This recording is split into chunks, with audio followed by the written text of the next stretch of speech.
तेरी चाहत जान मेरी, तेरी चाहत जान मेरी मुझको हसीन लगती है। तेरी चाहत जान मेरी मुझको हसीन लगती है।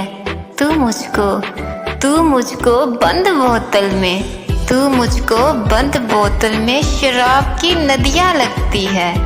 तू मुझको बंद बोतल में शराब की नदियाँ लगती है। क्या मुकाबला करेगी कोई हूर तेरा, क्या मुकाबला करेगी कोई हूर तेरा। तू मुझे हूरों की भी मलका लगती है, तू मुझे हूरों की भी मलका लगती है।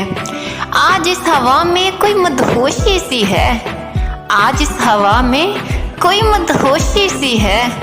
मुझे ये हवा तुझसे टकराई लगती है, मुझे ये हवा तुझसे टकराई लगती है।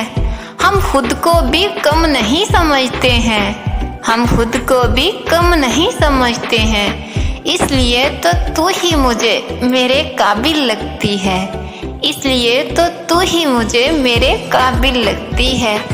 हाय कैसे समझाऊं मैं, हाय कैसे समझाऊं मैं तुम्हें कि तू मुझे अपनी जान से, तू मुझे अपनी जान से भी ज़्यादा प्यारी लगती है, अपनी जान से भी ज़्यादा प्यारी लगती है।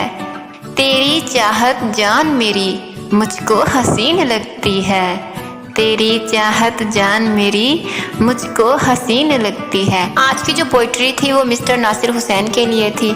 अगर आपको भी मेरी पोइट्री पसंद आई हुई तो मेरे चैनल को सब्सक्राइब, लाइक और शेयर करना मत भूलें। मिलते हैं नेक्स्ट वीडियो में नेक्स्ट पोइट्री के साथ। तब तक के लिए अल्लाह हाफिज़। ध्यान से मेरे चैनल को सब्सक्राइब कर दें। क्या जाता है आपका।